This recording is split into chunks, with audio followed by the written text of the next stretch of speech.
बहुत बहुत स्वागत है दोस्तों आप सभी का। आज की इस वीडियो में डिस्कस करेंगे क्लास 12 सब्जेक्ट है पॉलिटिकल साइंस, चैप्टर 4 है सत्ता के नए केंद्र। तो इसमें आपका जो दूसरा टॉपिक दिया हुआ है आसियान के बारे में, इसके बारे में हम डिस्कस करेंगे। तो चलिए शुरू करते हैं बिना देरी करते। अभी के लिए आप ये देख सकते हैं, ये जो है वो आसियान का मैप है, जिसको मैं आपको बताऊंगा कि कौन कौन से देश है, कहाँ कहाँ पे आपको लोकेट करना है। सबसे पहले समझिए आप इसकी फुल फॉर्म के बारे में। आसियान को इंग्लिश में कहते हैं association of south east Asian Nations. क्या कहते हैं? Association of south east Asian nation. Hindi में कहते हैं दक्षिण पूर्व एशियाई राष्ट्रों का संगठन। इसका झंडा कुछ इस तरीके का होता है।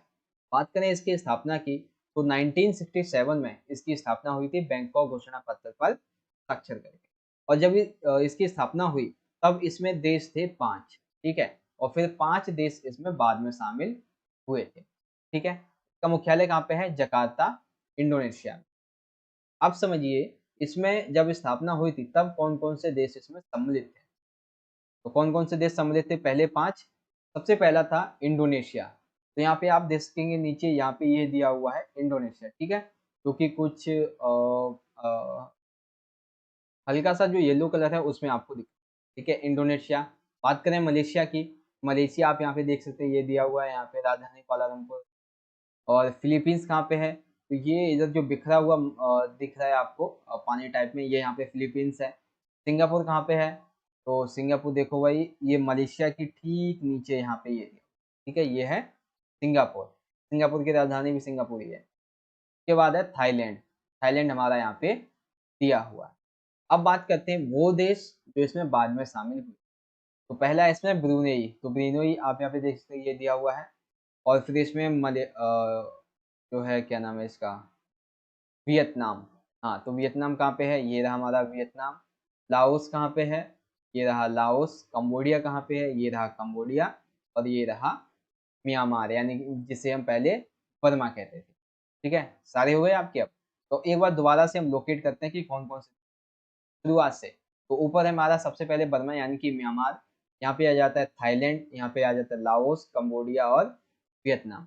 मलेशिया दो जगह है, यहाँ पे भी है और यहाँ पे भी है। फिर सिंगापुर है, ब्रुनेई है, फिलीपींस यहाँ पे ये दिया हुआ है, और इंडोनेशिया ये यहाँ पे दिया, ठीक है। तो ये हो गया आसियान का छोटा छोटा सा इंफॉर्मेशन, जो कि आपको अच्छे से याद है। चलिए अब हम बढ़ते हैं अपने अगले पॉइंट की तरफ, जो कि हम अच्छे से सारी चीजें समझा। तो आसियान के झंडे के बारे में हम यहाँ पे डिस्कस करते हैं। सबसे पहले आसियान के झंडे में ये जो आप बालियां देख रहे हैं, ये धान की 10 बालियां हैं, ठीक है। ये 10 बालियां क्या दर्शाती हैं? ये दक्षिण पूर्वी एशिया के जो देश हैं उनके उनको इंगित करती है। 10 देश हैं, तो 10 देशों को ये इंगित करती है, ठीक है, जो कि आपस में मित्रता और एकता के धागे से बंधे हुए, ठीक है। वृत्त का जो आसियान है, मतलब ये जो वृत्त आप देख रहे हैं ये वाला, ठीक है, ब्लू कलर में, ये वृत्त जो है वो आसियान की एकता का प्रतीक माना जाता है, ठीक है। तो झंडे की 10 वालियां क्या दर्शाती हैं? ये 10 देशों को इंगित करती हैं, उनकी मित्रता और एकता को इंगित करती हैं। और जो ये खाली स्थान है, यानी तो ये वृत्त है, वो क्या दर्शाता है? आसियान की एकता को दर्शाता है। अब बात करते हैं कि आसियान को बनाने का आखिर उद्देश्य क्या था। तो आसियान को बनाने का उद्देश्य ये था, जितने भी आसियान में सम्मिलित देश हैं, उन देशों की जो अर्थव्यवस्था है वो तेजी से विकास करे। ऐसे कार्यों को, ऐसे उपायों को खोजकर इम्प्लीमेंट किया जाए। सम्मिलित जो देश हैं वो अपना सामाजिक और सांस्कृतिक विकास प्राप्त कर सकें। कानून के शासन और संयुक्त राष्ट्र के नियमों के आधार पर वैश्विक शांति को बढ़ावा दें। कि ये वैश्विक शांति को भी बढ़ावा देते हैं, लेकिन किस आधार पे? कानून और यूएनओ के आधार पे, ठीक है। ये हो गया उद्देश्य। क्या हो गया उद्देश्य? कि सम्मिलित देश जो है वो अपना आर्थिक विकास तेजी से कर सके, अर्थव्यवस्था सुधार सके, सामाजिक और जो सांस्कृतिक विकास है वो तेजी से कर सके, और वैश्विक स्तर पर शांति स्थापित की जा सके कानून के द्वारा और यूएनओ की मदद से। अगला पॉइंट आ जाता है आसियान शैली क्या। आसियान शैली बहुत ही सिंपल सा है। 2 पॉइंट में इसे, मतलब कि 2 वर्ड में आप लिख देंगे, अनौपचारिक, टकराव रहित और सहयोगात्मक मेल मिलाप को बढ़ावा, ये होती है। आसियान शैली क्या है? औपचारिक टकराव, यानी कि आपस में टकराव नहीं करना है, बल्कि एक सहयोग वाला जो मेल मिलाप का तरीका है उसे अपनाना है। और ये भी कहा गया है इसमें कि जितने भी फैसले लिए जाएंगे वो सभी देशों की सर्वसम्मति के द्वारा ही लिए जाएंगे। अगर किसी भी चीज को लेकर वाद या विवाद, कोई आक्रोश कुछ होता है, तो उसके लिए बातचीत का हल निकाला गया, ठीक है। सबसे आखिरी पॉइंट इसका आता है आसियान विजन 2020। ठीक है, वैसे तो अब 2022 चल रहा है तो शायद ये पूछेगा, लेकिन फिर भी आपको बता देता हूँ। तो इनका विजन ये था 2020 का कि जितने भी आसियान में सम्मिलित देश हैं उन देशों में लोकतंत्र की स्थापना की जाए। जैसे कि जो श्रीलंका है, नेपाल है, नहीं नहीं नहीं, आसियान, ये तो आसियान में नहीं है, ये तो सार्क वाले हो गए, सॉरी। ठीक है, तो आसियान में जितने भी देश सम्मिलित हैं उनमें लोकतंत्र की स्थापना करें, अर्थव्यवस्था को जो है विश्व की अर्थव्यवस्था के साथ मजबूती से जोड़ा जाए और जो मुक्त व्यापार है, फ्री ट्रेड है, इसको बढ़ावा दिया। ठीक है, तो आसियान के बारे में ये छोटी छोटी बातें आपको समझ में आ गई। सबसे पहले आसियान के झंडे की विशेषता हमने देखी। ठीक है, दूसरी विशेषता हमने देखी आसियान का उद्देश्य क्या रहा है बना। तीसरा पॉइंट हमने देखा आसियान शैली क्या होती है, और सबसे आखिरी पॉइंट हमने देखा आसियान विजन की क्या है। तो आई होप आपको ये आसियान के बारे में इतनी नॉलेज तो होगी। अब समझते हैं आसियान के शिखर सम्मेलनों के बारे में। तो आसियान के शिखर सम्मेलन की हम बात करें अगर, तो पहला सम्मेलन हुआ था इसका हुआ था इंडोनेशिया, बाली में। ठीक है, मेजबान नेता थे राष्ट्रपति सुहार्तो। डेट थी 23 से 24 फरवरी 1900। ठीक है, अगर आपसे पूछेगा आसियान का पहला शिखर सम्मेलन कहाँ हुआ, तो आप लिख देंगे इंडोनेशिया, बाली में। और कब हुआ था, तो फरवरी लिख दीजिएगा, फरवरी 1970। दूसरा कहाँ हुआ था, मलेशिया, कुआलालंपुर में। ठीक है, प्रधानमंत्री थे टून हुसैन और कब हुआ था, अगस्त 1977। तीसरा, चौथा, पांचवा, अब जो 35वां है ये आपको याद रखना है, 2019 में हुआ था थाईलैंड में। ठीक है, अभी रिसेंटली का तो मुझे याद नहीं आ रहा है कहाँ पे हुआ था, लेकिन 35वां जो है वो थाईलैंड के बैंकॉक में हुआ था। यहाँ पे ये कर लेते हैं, यहाँ पे लिखेंगे बैंकॉक। ठीक है, बैंकॉक में हुआ था 35वां शिखर सम्मेलन। ठीक है, तो ये चीज आपको समझ में आ गई। आपको याद रखना है, पहला दूसरा याद रखना है और 35वां याद रखना है। ठीक है, सिंपल हो गया आपके लिए अब ये समझना। आगे समझिए आसियान के बारे में। अगर आपकी कोई क्वेरी होती है, कोई क्वेश्चन होता है, कोई डाउट होता है, तो आप मुझे इंस्टाग्राम पे मैसेज कर सकते हो। ये मेरी आईडी है कि आप इसे फॉलो कर लीजिए, और चैनल को सब्सक्राइब नहीं किया तो कर लीजिए, क्योंकि ऐसे इंपॉर्टेंट वीडियो आते रहते हैं। आगे समझते हैं आसियान के 3 स्तंभ के बारे में। कौन कौन से स्तंभ है भैया, देखो आसियान जो है उसने 2003 में आसियान सुरक्षा समुदाय, आसियान आर्थिक समुदाय और आसियान सामाजिक सांस्कृतिक समुदाय नामक 3 स्तंभ। ठीक है, सुरक्षा, आर्थिक और सामाजिक, ये 3 तरीके के उसने समुदाय बनाए जिससे हम 3 स्तंभ कहते हैं। तो सबसे पहले सांस्कृतिक या फिर सामाजिक स्तंभ को समझिए। आसियान में सम्मिलित जितने भी देश हैं वो एक दूसरे की देशों की संस्कृति को बढ़ावा देंगे। साथ ही साथ सभी देश एक दूसरे के संस्कृति जो है उसका मान सम्मान करेंगे और कभी भी संस्कृति को लेकर कोई वाद विवाद नहीं करेंगे। ठीक है, तो ये छोटा सा सांस्कृतिक स्तंभ है। अगला आता है इसमें आर्थिक स्तंभ। तो आर्थिक स्तंभ में क्या लिखेंगे, आसियान जो है, आसियान ने निवेश, श्रम और सेवाओं के मामले में मुक्त व्यापार क्षेत्र में एफटीए बनाने पर ध्यान कि आसियान में सम्मिलित जितने भी देश हैं,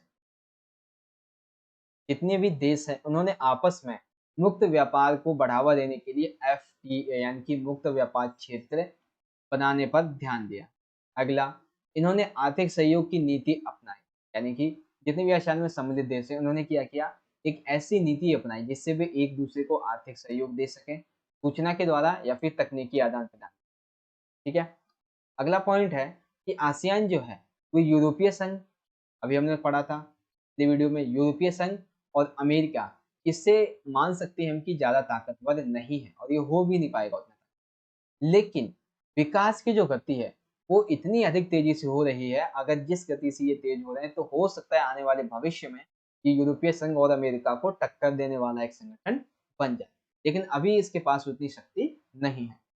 अगला पॉइंट, विश्व की अगर हम सबसे बड़ी अर्थव्यवस्था की बात करें तो उस अर्थव्यवस्था के साथ में इसके संबंध, जैसे कि अमेरिका, यूरोप, उसके संबंध हैं।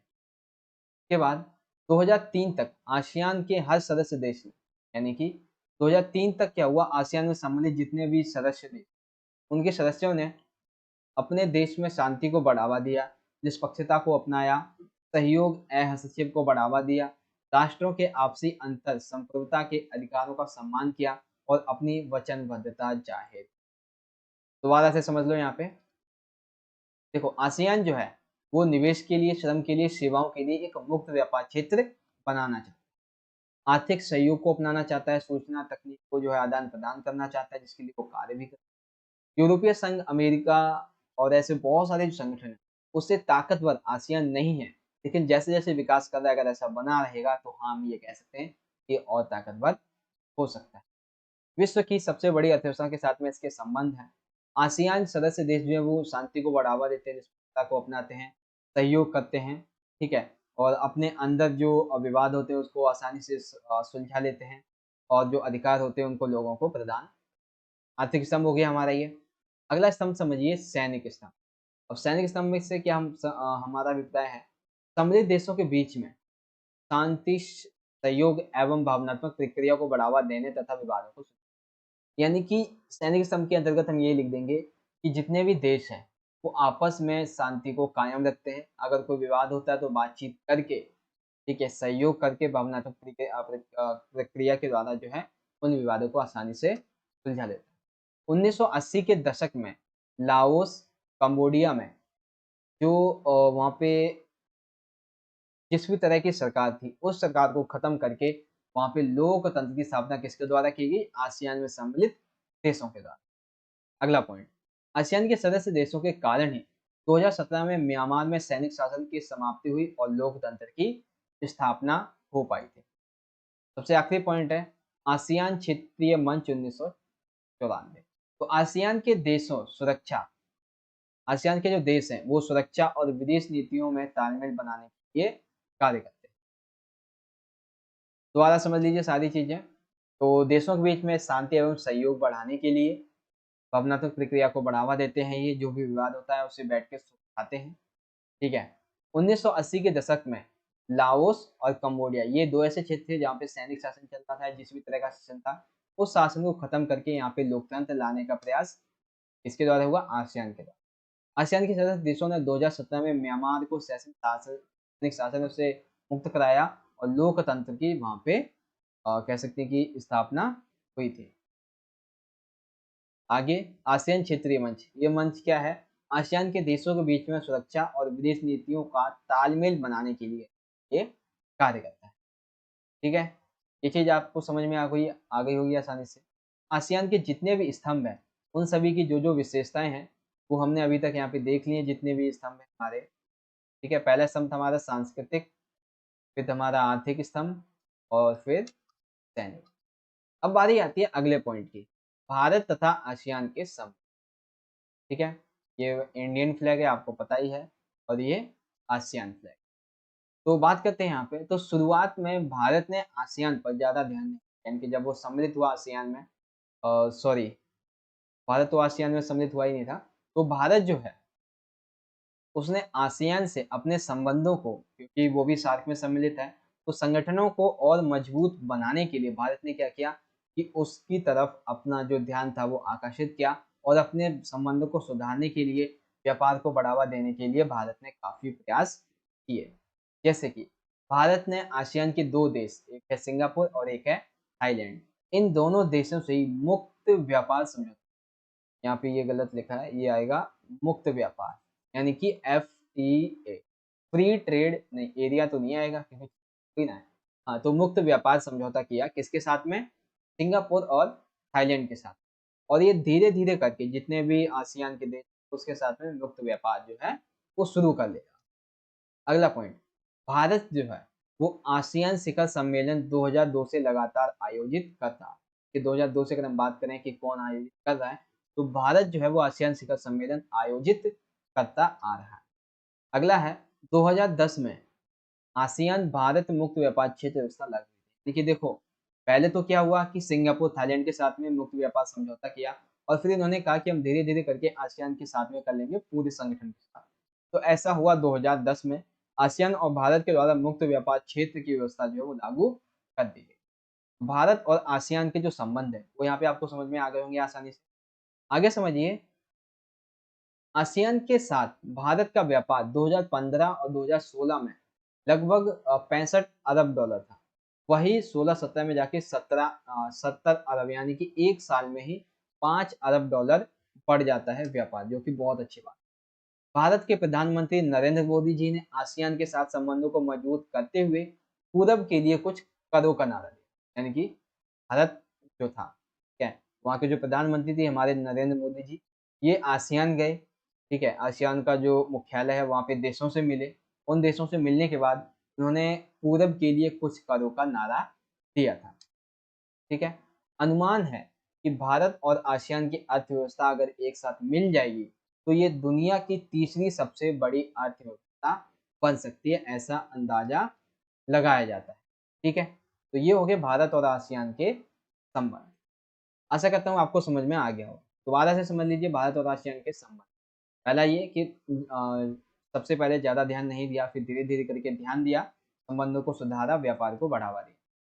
जैसे कि सिंगापुर, थाईलैंड इससे मुक्त व्यापार समझौता किया, बाकी देशों से भी कर रहे थे, फिर 2010 में काफ़ी सफल भी हो गया। 2002 से भारत जो है वो आसियान के शिखर सम्मेलन आयोजित करता आ रहा है। साथ ही साथ इसका व्यापार 2015-16 में 65 अरब था, जब व्यापार को बढ़ाया गया तो 2016-17 में 70 अरब डॉलर हो गया। भारत के प्रधानमंत्री मंत्री जी के द्वारा वह आसियान को बढ़ावा देने के लिए पूरब के लिए कुछ करो का इन्होंने नारा दिया। अनुमान है यदि भारत की अर्थव्यवस्था और आसियान की अर्थव्यवस्था मिल जाए तो ये दुनिया की तीसरी सबसे बड़ी अर्थव्यवस्था बन सकती है, ठीक है। तो इस तरीके से आज की हमारी ये जो वीडियो थी, जिसमें हमने आसियान के बारे में सारी की सारी चीज़ें यहाँ पे समझ ली। तो इस तरीके से हमारी आज की ये वीडियो खत्म होता है।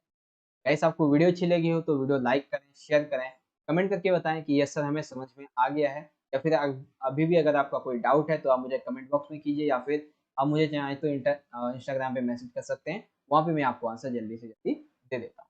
तो चलिए मिलेंगे आपसे अगली वीडियो में, तब तक के लिए आप पढ़ते रहें और अपना ख्याल रखिएगा। धन्यवाद। जय हिंद, वंदे मातरम।